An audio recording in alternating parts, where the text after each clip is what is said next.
Although you hear so much about the Arab-Israeli conflict, there are many basic aspects that people don't know about, so I've summarized the essentials here. Now let's start at the beginning. Israel said yes. You might look at the situation and think to yourself, why not just split the land into two? A Jewish state where Jews live and an Arab state where Arabs live. Well, this is exactly what the UN said in 1947. The Jews said yes, and the Arabs said no and started a war. And by the way, the partition plan didn't specify a Palestinian state, but an Arab state. And I will say why in a minute. Now you might say, why should they share it? It is their land. The Jews stole it from them. And so here we come to point number 2. Israel wasn't established on stolen Arab soil. Unlike the first European settlers in North America and Australia, who took the land from the natives, the Jews bought all the land they settled on. Show me one case in which Jews took land that didn't belong to them before 1948. And by the way, I can give you many names of Jewish villages that had to be evacuated because of Arab violence in the 20s and the 30s. Hebron, Har-Tuv, Bnei Yehuda, Kfar. I will leave the complete list below. And by the way, another fact that people are not aware of is that Jews have always lived in the land of Israel. Even before the advent of Zionism, there were more Jews living in Jerusalem than Muslims. In 1870, there were 11,000 Jews and only 7,000 Muslims in Jerusalem. After the 1948 war, the Arab lost some land, but this is what happens when you start a war. You might lose. Look at the Germans. They started a war in 1939 and lost 25% of their territory. You don't hear about any Germans wanting to reclaim their lost territory from Poland. The State of Israel wasn't established as compensation for the Holocaust. Another misconception that many people have, including Israelis by the way, is that Israel was established as compensation for the Holocaust. The notion that the world was so shocked by the Holocaust that it gave the Jews a country is very naive. This is not how world politics work. The establishment of Israel, like the establishment of many other countries, has more to do with the outcome of World War II. After every world war, World War I, World War II, and the Cold War, there is a new world order. After World War II, many countries were established on the territories of the French, British, and Japanese empires that had collapsed: Jordan, Syria, Pakistan, India, South and North Korea, and Israel. Jews and Arabs didn't live together peacefully in Arab countries. The idea that Jews live peacefully in Muslim countries before the advent of Zionism is false. Yes, there was a golden age of peaceful coexistence, but it was short and it dates back 800 years. In all Muslim countries where Jews lived, from Morocco in the west to Iran in the east, from Syria in the north to Yemen in the south, Jews suffered discrimination, pogroms, and racial violence before the advent of Zionism. After the establishment of Israel, almost all of the Jews who lived in Arab countries, some 800,000 people, had to flee to Israel. The name says it all. We are called Jews because we come from Judea, the area around Jerusalem. Simple. But where does the name Palestine comes from? In order to understand this, you need to go 2,000 years back. Jews lived in the land of Israel under Roman rule. In the year 132, the Jews rebelled. The Romans wanted to punish the Jews, so they changed the name from Judea to Palestine. The Romans didn't invent the name. The name was first mentioned in the writing of Herodotus, the Greek historian, to describe the land of the Philistines. The name then spread out from the Romans to many European languages, but it was never a name of a people, only a name of a region. My grandmother, who was born in 1937 in Mandatory Palestine, is actually more Palestinian than most Palestinians living today. True Palestinians are only those Jews, Christian, Muslims who were born in Mandatory Palestine between 1920 to 1948. Now, let's say that you don't agree with me and you believe that Palestinians existed in the past, then please write me in the comments below a name of one Palestinian leader from the 18th century, from the 13th century, from the 5th century, put a link to an ancient Palestinian coin or a flag, but you don't need to go that far back. Even in the 30s, when the Arab revolt against the British, it was called the Arab Revolt, not the Palestinian Revolt. Some who are anti-Israel say that Israel is a colonialist project. No, it is the other way around. When the British and the French drew lines on maps at the end of World War I, they created not only borders, but nations, the Palestinians and the Jordanians. Now you might say that I'm dwelling on history too much. What about the problems of today? Which brings me to the next point, the Palestinian refugees. There is a lot of exaggeration surrounding the Arab-Israeli conflict, but there is also one huge lie, and it involves the Palestinian refugees. As a result of the war in 1948, some 700,000 Arabs had to leave their homes. Many of them had to leave their homes because the Arab leadership had told them to leave their homes and that they could come back after they had killed all the Jews. And yes, like all wars, there were some acts of evacuation. At the same time, as I said before, some 800,000 Jews had to flee Muslim countries and start a new life in Israel. Unlike the Arabs who had started a war against the Jews living in Muslim countries had never committed acts of violence against Muslims. In the 20th centuries, there have been tens of millions of refugees. After World War II, entire population migrated. Here are two examples. More than 10 million Germans had to leave their homes in what was previously an eastern territory of Germany. When India and Pakistan were founded, about 15 million Muslims and Hindus became refugees. Now, on which topic have you heard more in recent years?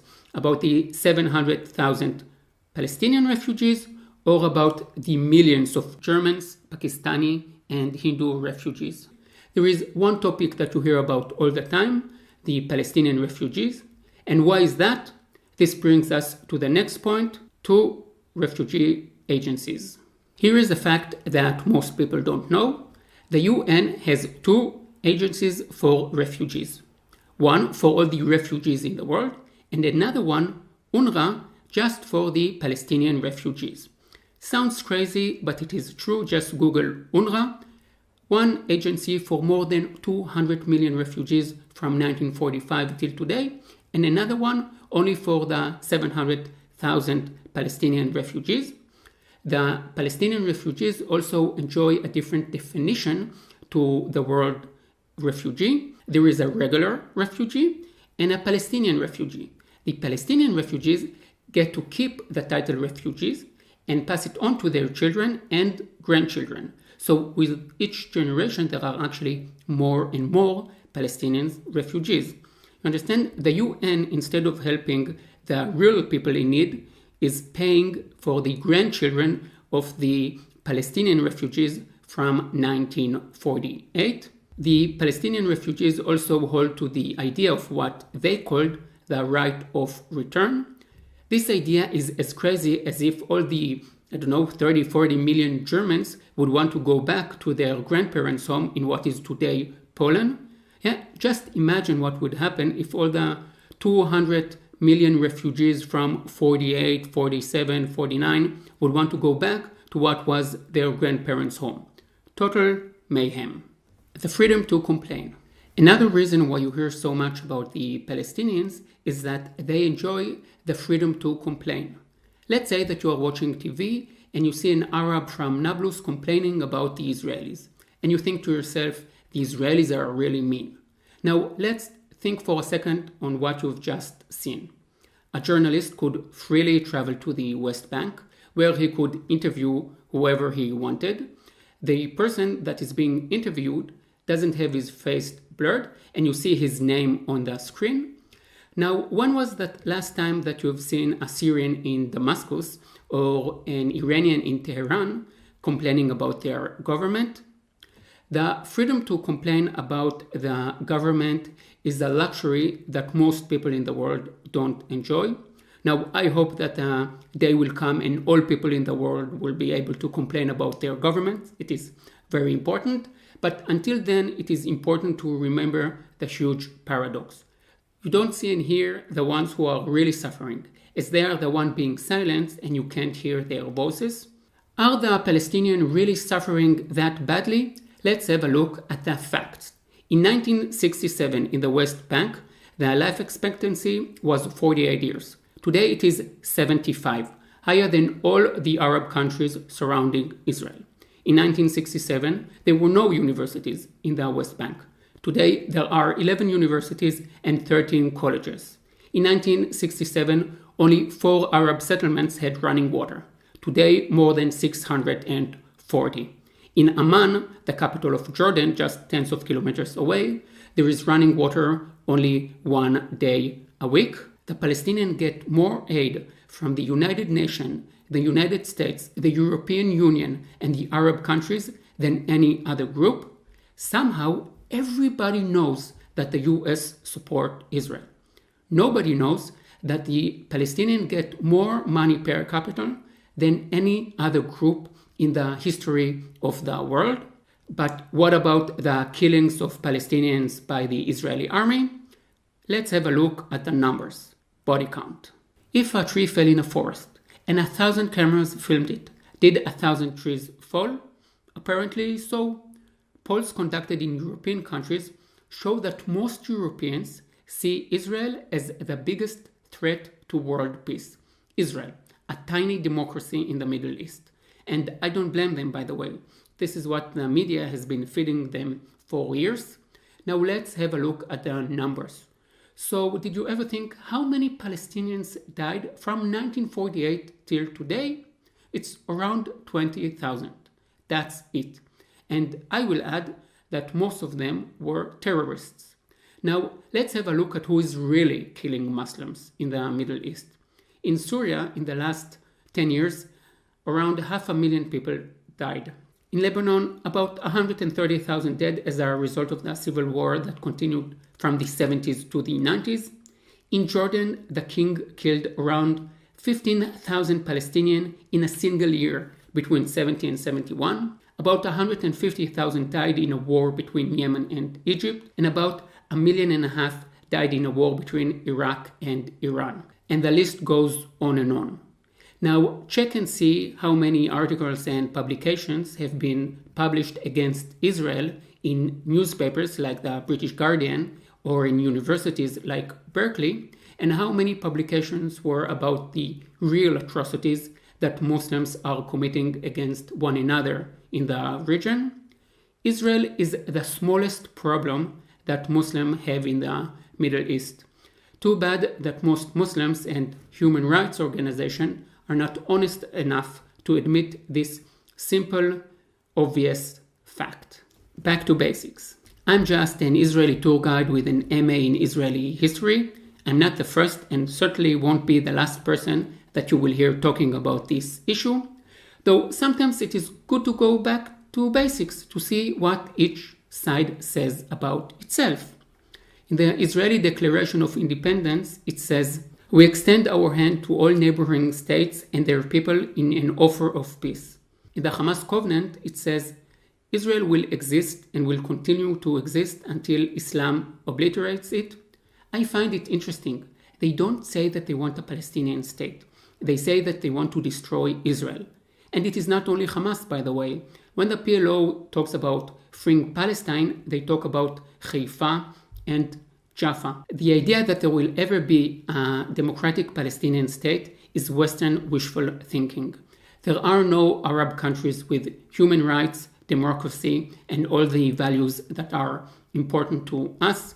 They want to destroy Israel. I believe them, and so should you. That's it. I hope you enjoyed this video. If you did, then please subscribe and share this video on social media.